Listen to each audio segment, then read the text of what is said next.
სოციალური სამართლიანობის ცენტრი და საჯარო მოსამსახურეთა დამოუკიდებელი პროფესიული კავშირი კონსტიტუციის 78 მუხლი შრომის საერთაშორისო ორგანიზაციას მოუწოდებს ყურადღება მიაპყროს საქართველოში საჯარო სექტორში დისკრიმინაციული მოტივით მიმდინარე მასობრივ გათავისუფლებებს და დაუყოვნებლივ განიხილოს ამ საკითხებზე საგამოძიებო კომისიის შექმნის შესაძლებლობა. ორგანიზაციების განცხადებაში ნათქვამია, რომ საქართველოში დეკემბრის ბოლოდან დაიწყო და დღემდე გრძელდება საჯარო სექტორში დასაქმებულ პირთა მასობრივი გათავისუფლებები. მათივე თქმით, სამსახურიდან იმ ადამიანებს ათავისუფლებენ, რომლებმაც საჯაროდ გააპროტესტეს ქართული ოცნების გადაწყვეტილება ევროინტეგრაციის პროცესის შეჩერებასთან დაკავშირებით.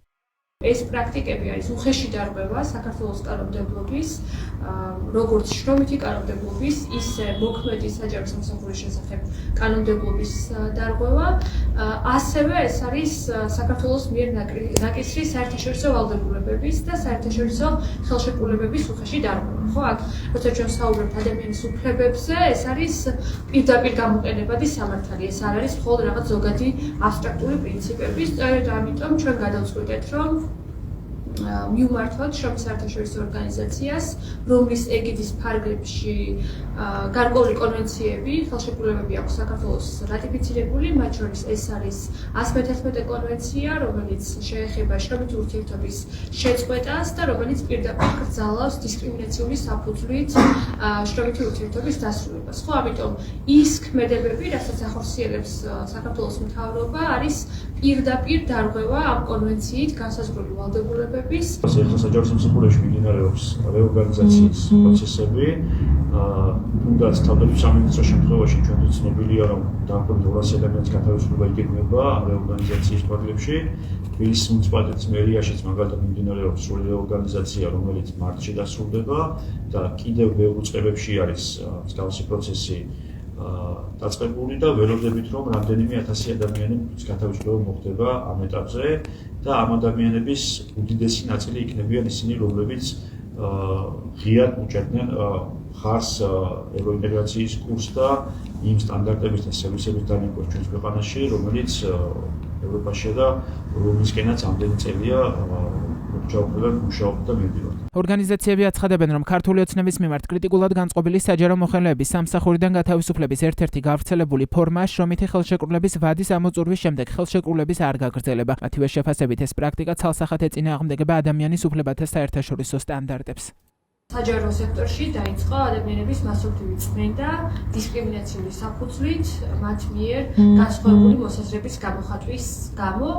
ამ დრომდე ჩვენი ინფორმაციით 100-ზე მეტი ადამიანია უკვე გათავისუფლებული საჯარო სექტორიდან და არაერთი მათგანი დაექვემდებარა დისკრიმინაციულ მოპყრობ გათავისუფლების გარდა ტყული გარემოს შექმნა მათ მიმართ გამოიხატებოდა მათ შორის იმით, რომ მაგალითად აიძულებდნენ ხელმოწერების უკან გახმობას, დუმილს, რაღაც Facebook-ზე აქტიურების შეწყვეტას, პროტესტში არ მონაწილეობას. განცხადებაში ასევე ნათქვამია, რომ მასობრივ გათავისუფლებებს წინ უძღოდა ცვლილებები საჯარო სამსახურის შესახებ საქართველოს კანონში, რამაც უკიდურესად დაასუსტა საჯარო მოსამსახურეთა უფლებრივი გარანტიები, მათ შორის გაამარტივა მათი სამსახურიდან გათავისუფლების შესაძლებლობა და შეზღუდა დარღვეული უფლებების აღდგენის, სამართლიანი კომპენსაციის მიღებისა და სამსახურში აღდგენის შესაძლებლობები. როგორც ორგანიზაციაში ამბობენ, საჯარო მოსამსახურეთა დამოუკიდებელი პროფესიული კავშირი კონსტიტუციის 78 მუხლი უკვე 100-ზე მეტ პირს უწევს სამართლებრივ დახმარებას, თუმცა მათივე თქმით, გათავისუფლებულთა რიცხვი ბევრად მეტია.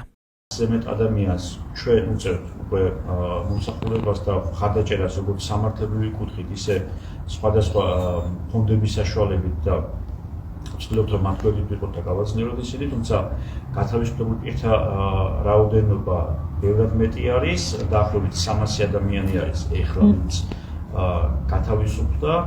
დიდი მათგანი გათავისუფლებულია ნამდვილად დისკრიმინაციულად და ყოველგვარი ახსნა განმარტებისა და წინასწარი შეტყობინების გარეშე. ამ ადამიანების დიდ ნაწილს ჰქონდა შრომითი ხელშეკრულება უვადოდ, მაგალითად და ყველანაირი წესისა და პირობის დაცვის გარეშე მოხდა ამ ხელშეკრულების შეწყვეტა. საფუძველიც არ არსებობდა ამ ხელშეკრულების შეჩერების.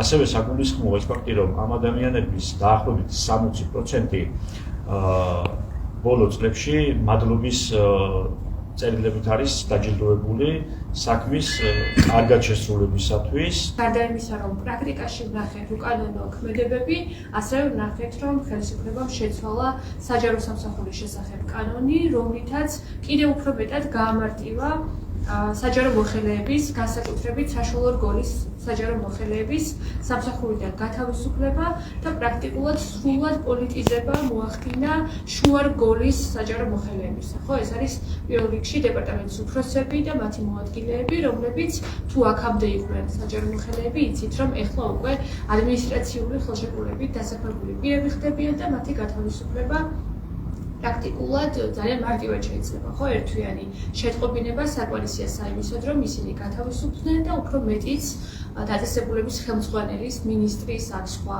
ხელმძღვანელის უფლებამოსილების ამოწურვა ნიშნავს, რომ ისინიც, ასე ვთქვათ, დატოვებენ თანამდებობას ავტომატურად.